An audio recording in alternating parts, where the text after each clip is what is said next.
Esta é mais uma produção da Federação Espírita Pernambucana, para você que curte podcasts. Meus irmãos, minhas irmãs, que as bênçãos de Jesus e de Maria Santíssima, nossa Mãe Protetora, possa nos envolver na tarde de hoje. Que possamos adentrar na psicosfera da casa de Itagiba, trabalhador de Jesus de Nazaré. Esses são dias muito inquietos. A nossa mente ela fica tumultuada com tanta coisa, com tantas provocações, com tantos convites à desconexão. E é tão sério que às vezes a gente entra num local como esse, que foi adredemente preparado pela espiritualidade para nos acolher, para nos abraçar espiritualmente, mas o nosso juízo fica ainda inquieto. E a gente fica querendo pegar no celular, que é o obsessor da pós-modernidade. Então, é muito importante que quando a gente adentre um local como este, um templo, que a gente acione o templo, a capela interna.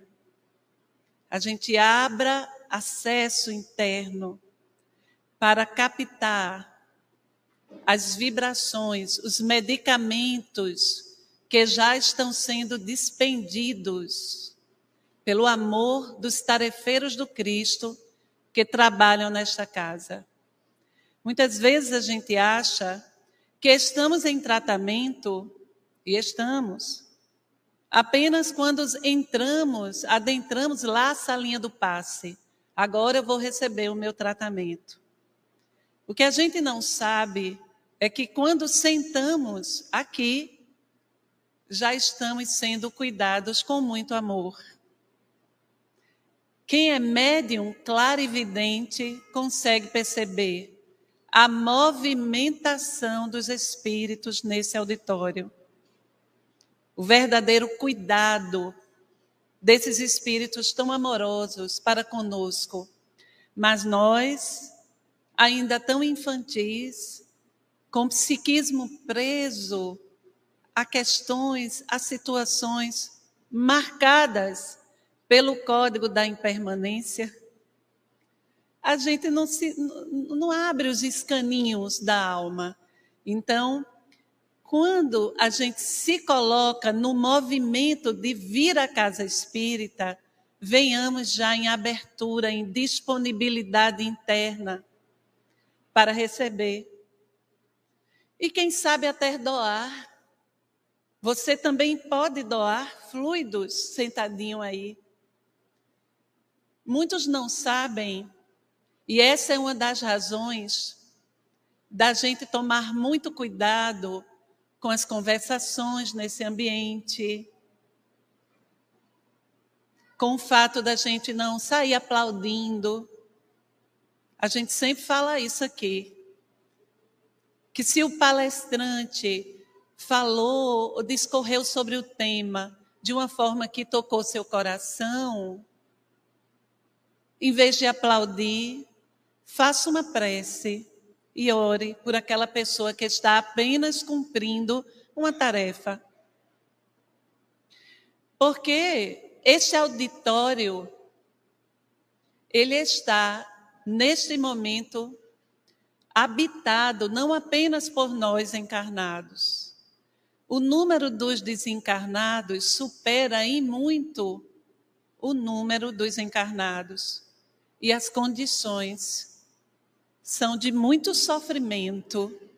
Então, é mais ou menos como se você batesse palmas no corredor da restauração. Entendeu? Não é conveniente. Bata palma feito os surdos. Se quiser. Então, assim, a gente inicia com esse recadinho para perceber, dar conta da liturgia do momento. A doutrina espírita não tem rituais.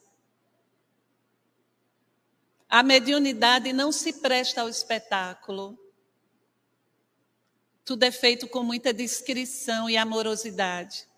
Mas nós estudamos e sabemos que este é um momento sagrado, ligado ao coração.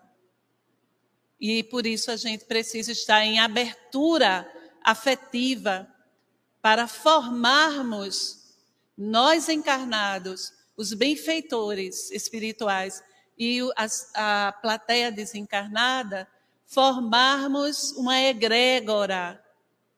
O que seria uma egrégora? Um egrégora é todos os nossos pensamentos formando um feixe. Estamos neste momento, todos nós, buscando nos ligar ao Mestre Jesus e a Deus, nosso Pai. E por isso todos nós somos, neste momento, agentes da luz também. Recebemos e doamos. A doutrina espírita, ela é toda uma proposta de amor e de transformação da nossa forma de ser e de estar no mundo, exatamente porque ela nos convida à autoria existencial. Ela nos convida a sair desse lugar mendicante, secular, histórico. Essa postura de coitado, de desvalido, que a gente gosta, mas a gente adora uma muleta. O convite da doutrina espírita para nós, isso está dentro do tema de hoje, que é a lei do amor, é assumirmos a postura do herói. Mas como seria essa postura do herói?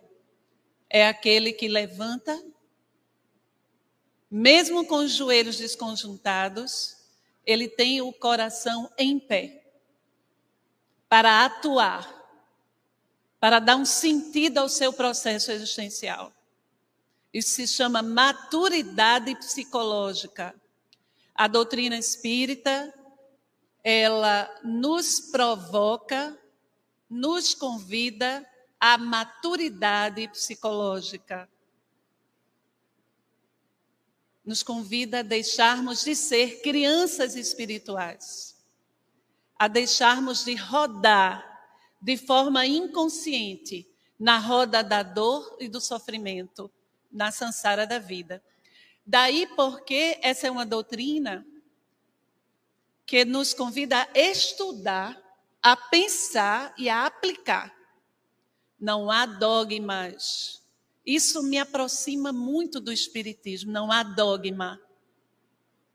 Não há o mistério no sentido do inacessível, a não ser pela nossa condição espiritual ainda.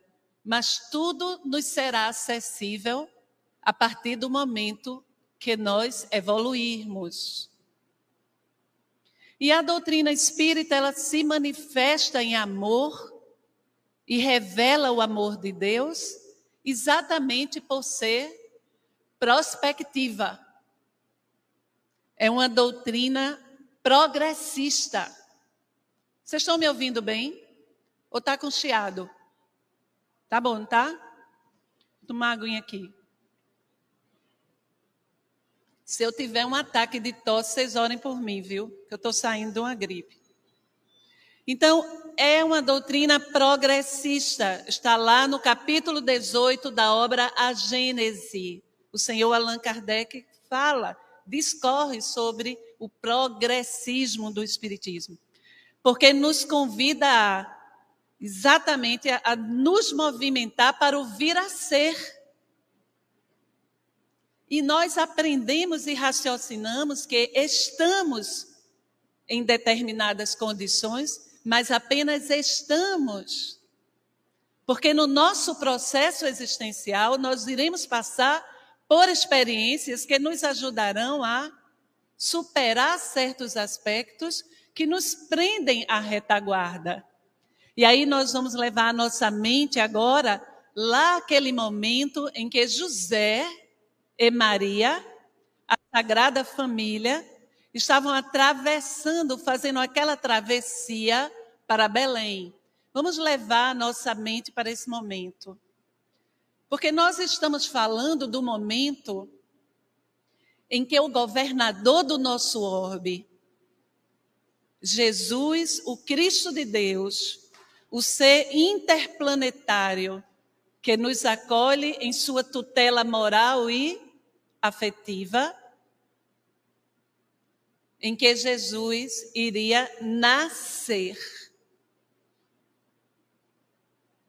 E tudo em Jesus é pedagogia e é psicologia, é psicológico. A doutrina espírita é psicológica, é pedagógica e psicológica. Nas portas da sinagoga de Jerusalém, questionado por um sacerdote, o que é que ele estava fazendo ali, aquele Galileu majestoso, aquele ser majesco, vestido a nazarena, humilde. Que fazes aqui, Galileu? A horizontalidade do mundo e a verticalidade divina. E Jesus responde: venho iniciar a construção do meu reino. E o sacerdote diz Humberto de Campos, capítulo número 1 do livro Boa Nova. Vim iniciar a construção do meu reino. E o sacerdote riu-se, pusilâmine. Teu reino, sem exércitos, sem ouro. O meu reino vai se construir no coração dos homens. Isso é uma imagem, é uma metáfora. O evangelho é provocação, é pedagogia para a transformação psicológica do ser.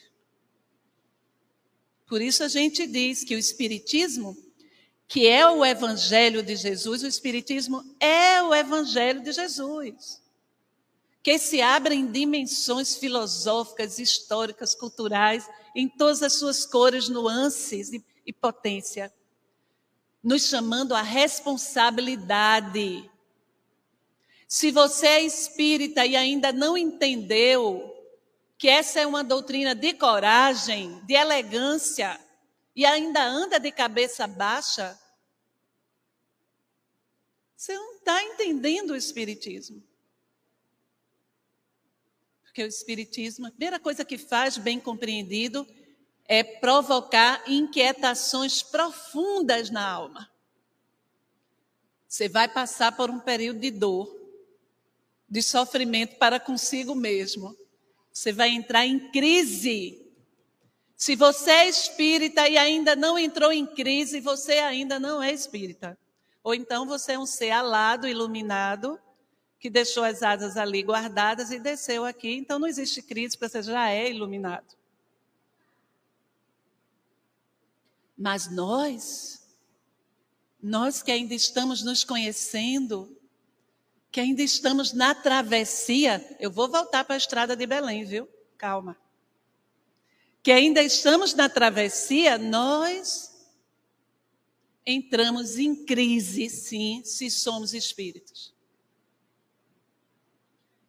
Porque esses postulados de profundo significado para a nossa alma, eles vão mexer na estrutura, nos padrões de comportamento, nos padrões emocionais, nos padrões afetivos seculares. A gente vinha se comportando há século de forma sovina, por exemplo, acumulando, egoístazinho, só fingindo ser bonzinho. E aí o Espiritismo ele vai nos ensinando, vai mostrando que são essas posturas egocentradas que estão me fazendo sofrer. E aí você começa a ficar inquieto. Então quer dizer que sou eu que tenho que mudar. Mas até você mudar, você vai passar pelo processo. E o processo se chama crise. Crise é muito legal. Não ache ruim quando você fica em crise. É ruim, dói. Mas a crise está mexendo, está movendo. A terra parada, acomodada, é mexida pela crise. E aí você vai ter que dar outros sentidos. Então, se você é espírita e ainda não está incomodado, não entrou em crise, você não está entendendo. As coisas não estão chegando para você ainda, mas vai chegar. Chega, meu filho, sabe por quê? Porque esse movimento prospectivo da alma humana é irreversível. Você pode estacionar, você pode demorar, mas você vai sair do lugar. Por bem ou por mal, não pode dizer. Ou pelo amor ou pela dor, mas você vai sair. Porque vai chegar. E isso é amor. A gente começa trazendo uma reflexão sobre o amor dentro dessa perspectiva. Que o Espiritismo é uma proposta de amor. Porque ele nos convida a dar conta da nossa verdadeira estatura moral. Nem para mais, nem para menos. Nem colocar aquela capa da culpa. Porque eu tenho um karma, porque eu sou um pecador, porque eu erro muito. Isso é uma defesa do ego. Você fica sentadinho na cadeira da culpa, porque não tem coragem de assumir a autonomia, assumir a responsabilidade e mudar, e setar o momento de transformação, o movimento de transformação de forma consciente. Então eu fico sentado na cadeira da culpa. Eu sou imperfeito. Eu sou imperfeito. Aí, imperfeito, aqui eu fico. Nas águas da imperfeição. Eu me justifico. Faz sentido? Ou então, nós chegamos na casa espírita e ocorre um fenômeno bem interessante. Nós vemos muitos companheiros assim, nesse movimento. E nós olhamos com muito amor, porque a gente também já teve esse movimento. E também é um movimento de defesa do ego.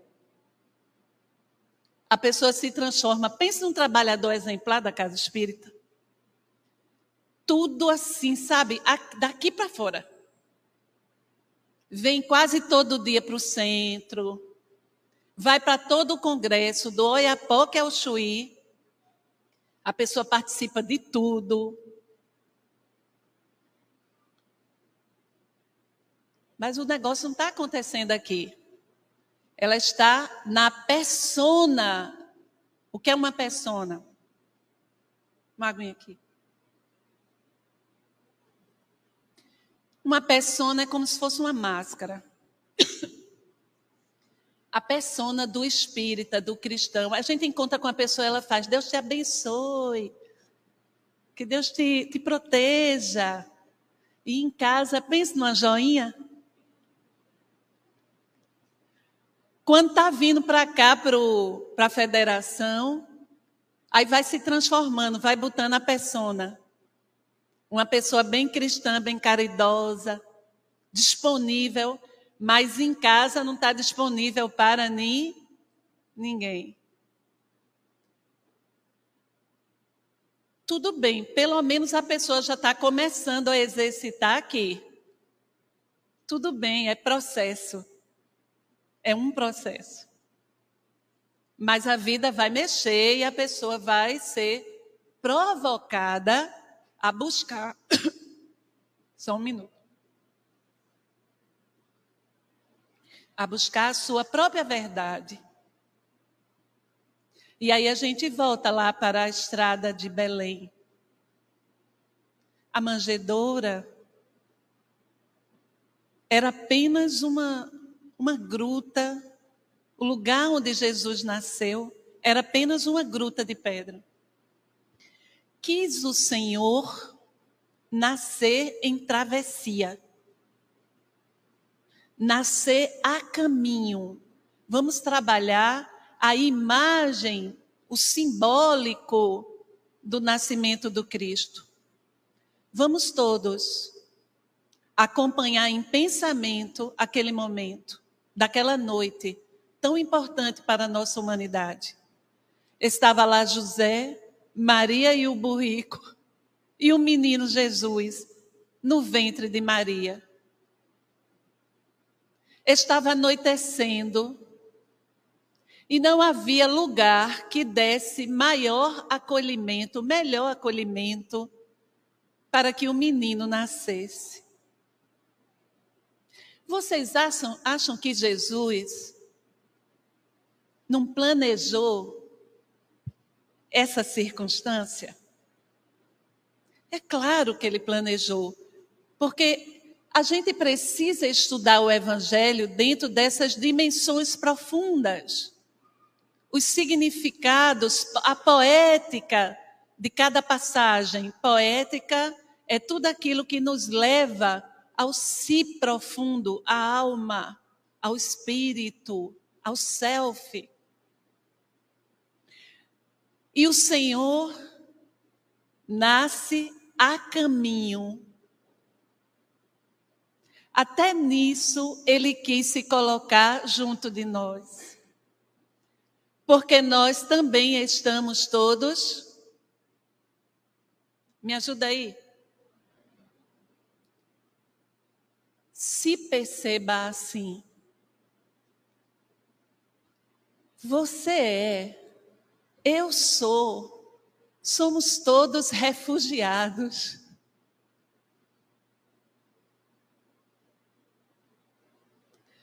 Nós não temos uma morada certa. Nós espíritos, nós estaremos onde for necessário. Porque estamos a caminho. E isso já nos leva a profundas reflexões sobre os nossos apegos materiais. O tanto que a gente se apega ao que está marcado pelo código da impermanência, o que não faz sentido para nós. Se o Senhor da vinha nasceu em travessia, ele estava querendo dizer, preste atenção, assim também você está de passagem. Isso é uma passagem. E aí a gente quer trazer a figura amorosa de José. A gente sempre nessa época fala de José, porque a gente fala pouco de José. Agradecemos muito pouco a esse espírito. A postura de José, como homem, naquele contexto sócio-histórico, permitiu o nascimento de Jesus. Vocês imaginem que a sua noiva ficou grávida.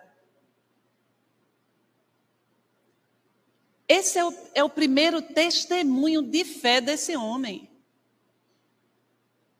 Porque o contexto sociocultural e político, religioso daquela época, era para Maria ter sido exposta à execração pública. Ele já protegeu Jesus ali, quando ele assumiu uma paternidade que não era dele. Você já agradeceu? José tinha a mediunidade onírica. O anjo lhe apareceu em sonho, mas ele podia acordar e dizer, foi só um sonho. Porque muitas vezes você e eu recebemos recados em sonhos e não damos a atenção. José deu. E ali ele resguardou o menino. Ele assumiu esse lugar de proteção. Já parou para pensar, Cristina, nisso? E na travessia, ele também estava nesse lugar. Foi José que procurou a gruta. Foi ele que organizou o becinho de palha E foi ele que fez o parto. Ninguém fala disso, né? Quem pegou o menino, as mãos encarnadas? Quem foi? Foi ele, o parteiro. Você já agradeceu? Este mês é um mês também de agradecermos a José. Pensarmos com amor e dizer gratidão, José, pela tarefa bem cumprida. Depois ele saiu protegendo Jesus, dando a Jesus um nome naquela cultura, inserindo Jesus numa família e também dando a Jesus uma profissão. Jesus, filho de José, o carpinteiro, o filho do carpinteiro. Quer dizer, José permite a inserção cultural, social de Jesus.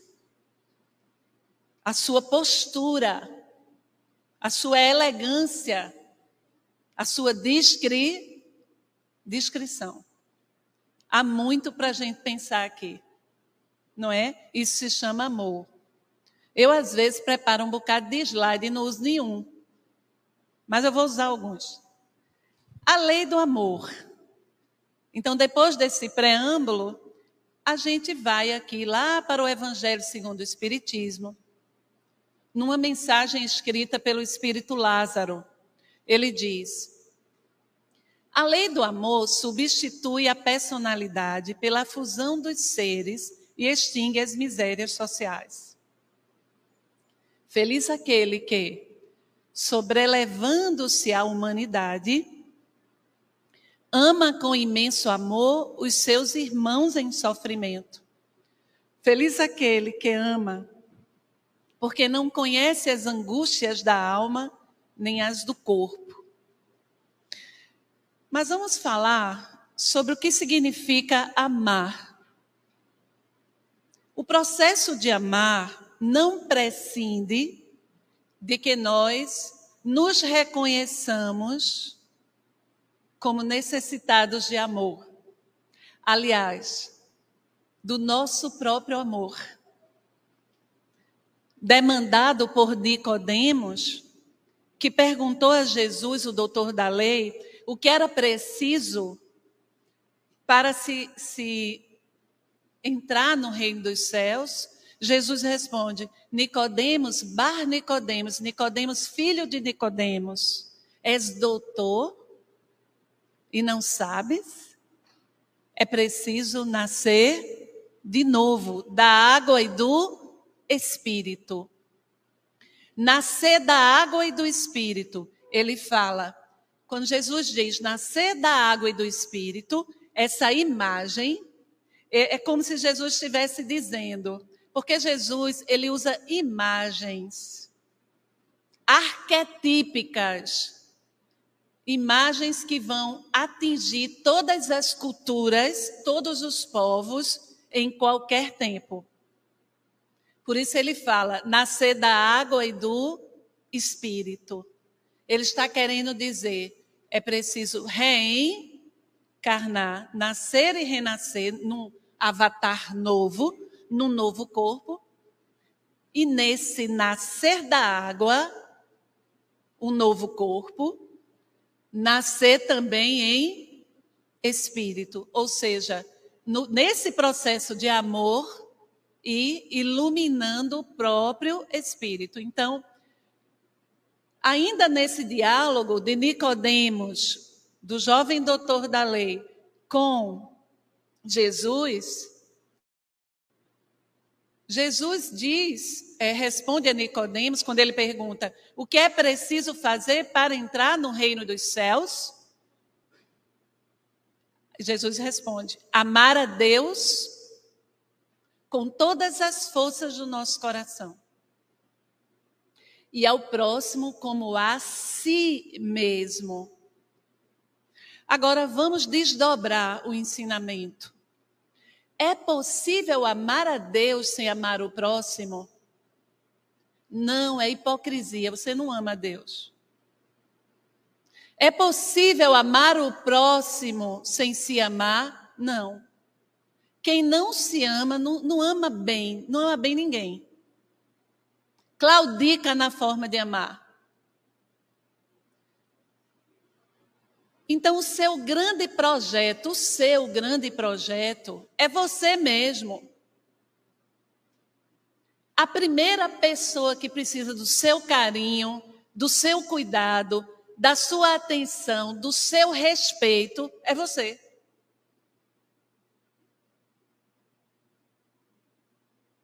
Jung, ele tem uma reflexão que ele diz mais ou menos assim: o que aconteceria se você descobrisse, Jung faz muito isso, e se?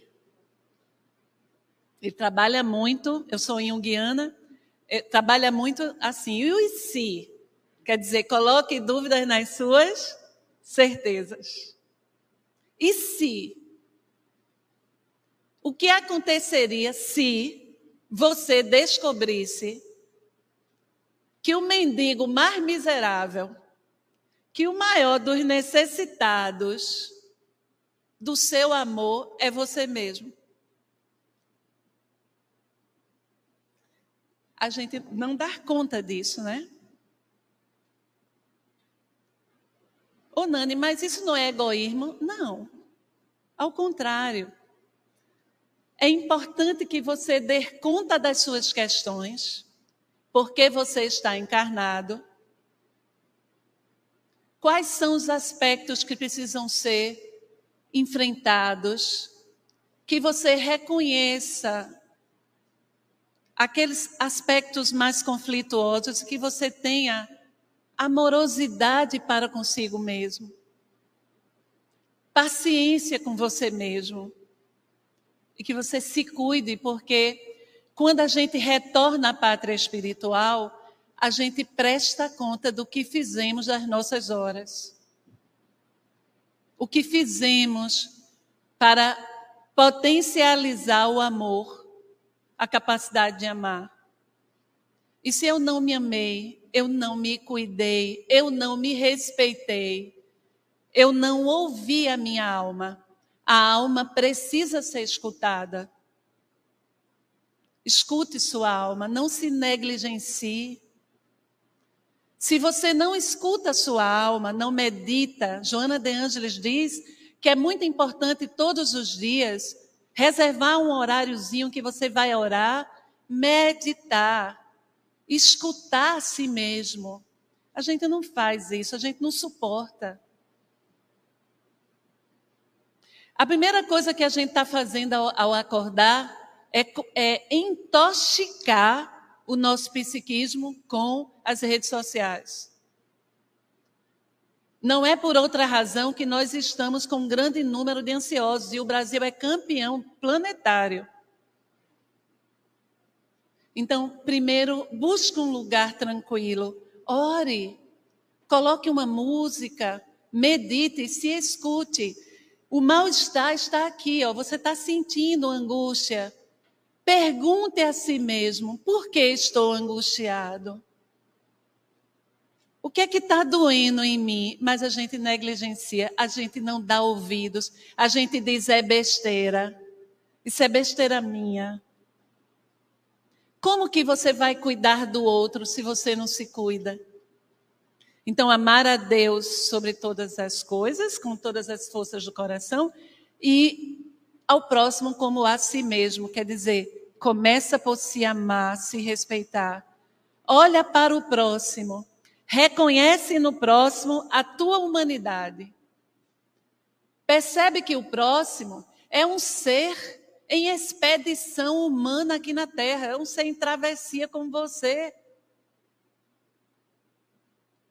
Compadece-te de quem atravessa e quem está passando por processos que talvez você já tenha passado ou que você esteja passando. Então, a nossa capacidade de amar o outro não prescinde desse espelhamento. Eu vejo a minha humanidade naquele que está passando por essa experiência e me compadeço. E aí eu consigo amar melhor. Porque quando eu não faço essa dialética, toda essa reflexão, muitas vezes a minha forma de amar é dominação, é controle, é subjugação. A gente, não, mas eu estou amando, eu cuido, viu? Mas quando você vê a pobre da pessoa que está sendo cuidada,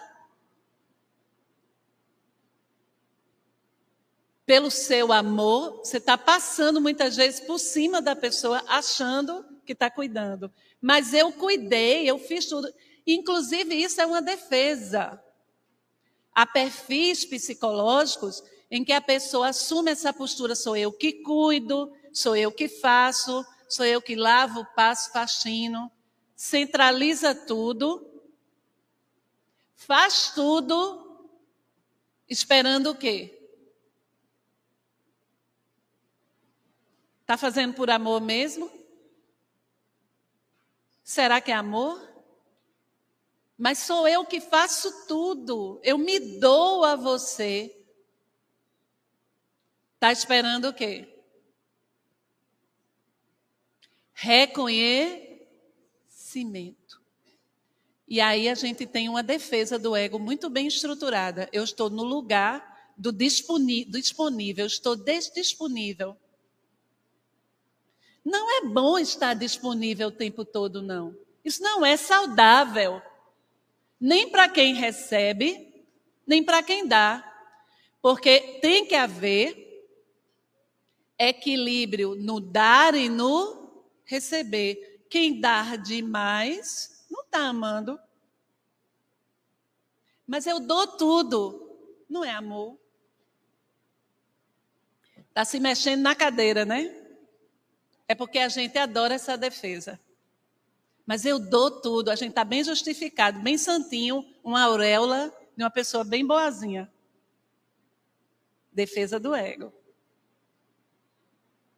Tem que haver equilíbrio. Quem recebe mais do que precisa, não fica bem. E quem dá mais também não fica bem. Se não há limite para o seu dar, isso é sintoma, isso não é amor.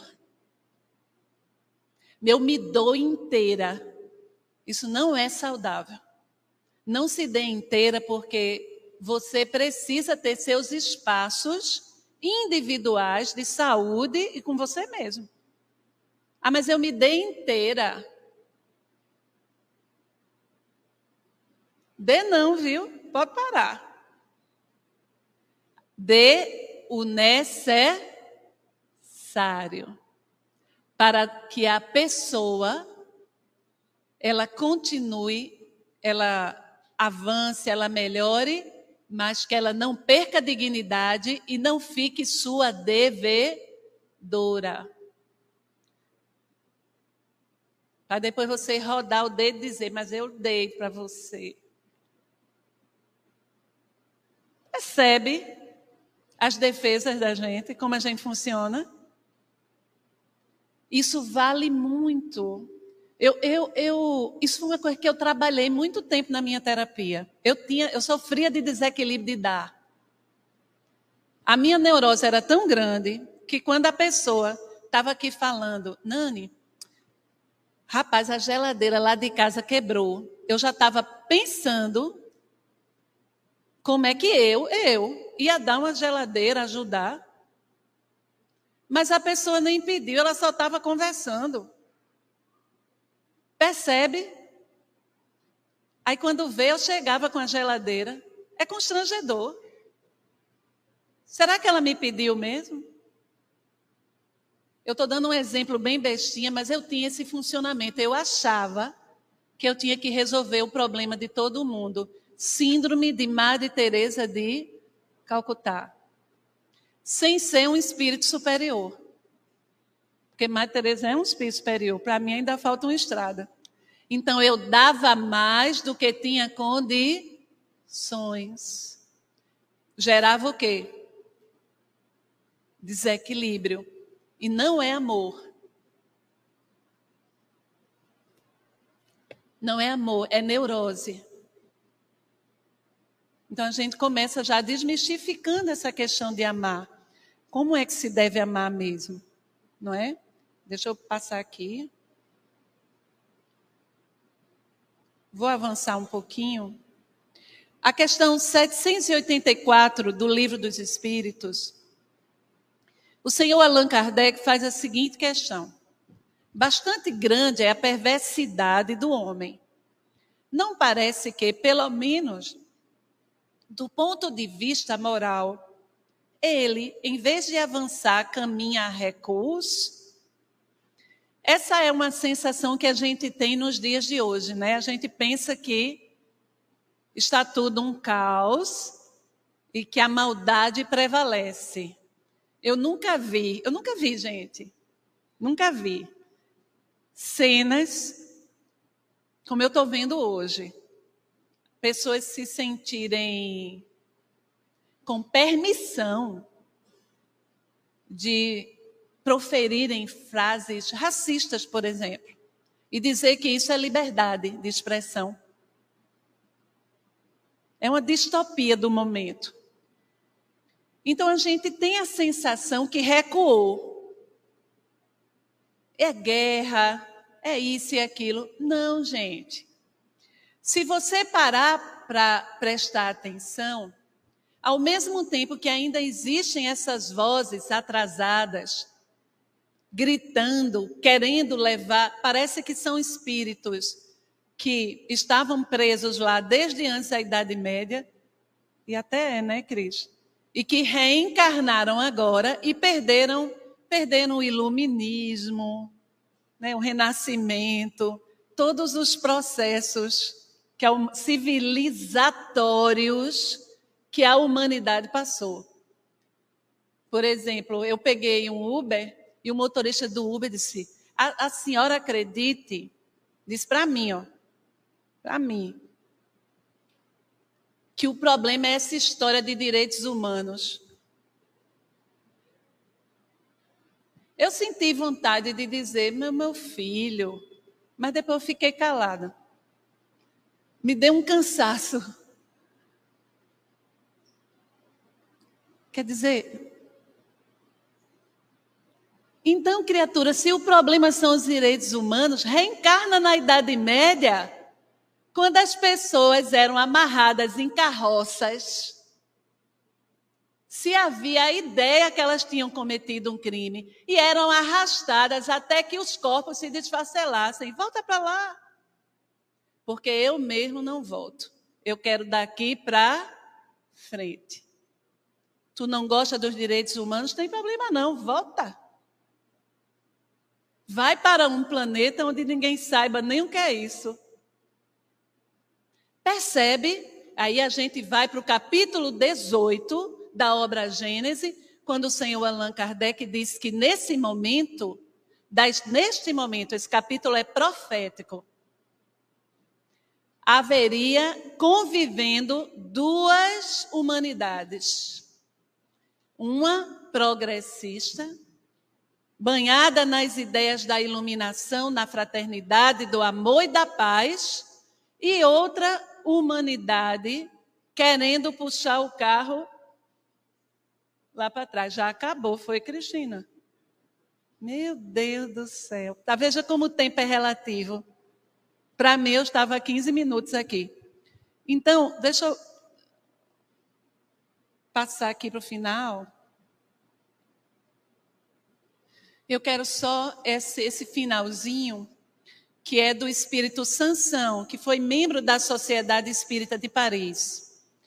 Amar, no sentido profundo do termo, é ser leal. Isso é espiritismo, ó.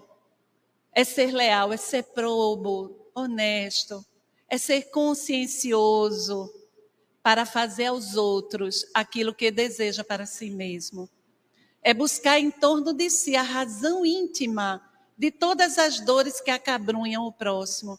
Olha aquilo, buscar em si a razão íntima das dores que acometem o próximo. Ver no próximo a si mesmo. Para dar-lhes alívio, é encarar a grande família humana, esse sentido de família humana, de universalidade, Nós não podemos ter essa percepção de que somos de uma terra, de um lugar, e só amamos de forma apaixonada esse lugar. Porque nós podemos desencarnar amanhã e reencarnar em outro planeta.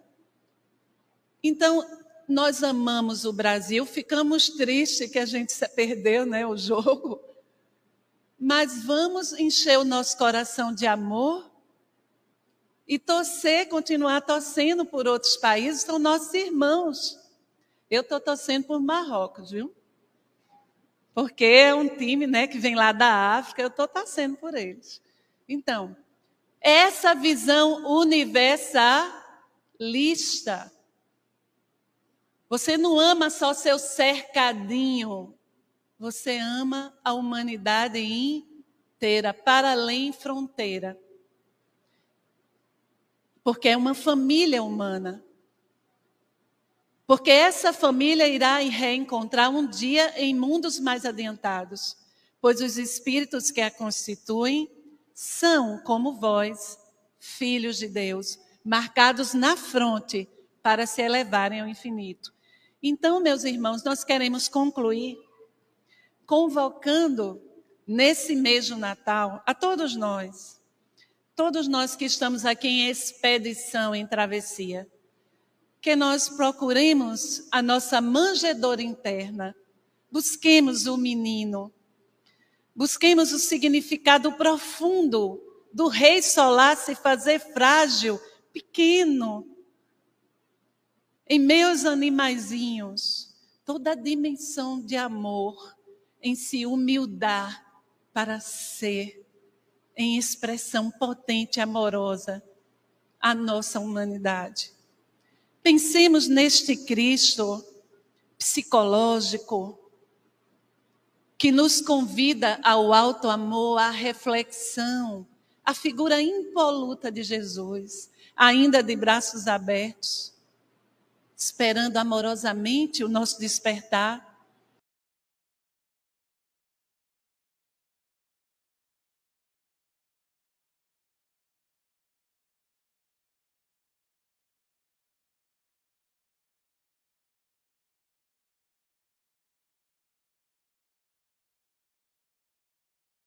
De decisão. É preciso tomar uma decisão. Apesar de, não obstante, decido, Jesus, eu vou. Eu não olho mais para trás. Eu vou, consciente, corajoso, elegante, mais humilde, mais simples, Jesus, como tu nos ensinastes. Muita paz, Feliz Natal. Você ouviu o podcast da Federação Espírita Pernambucana.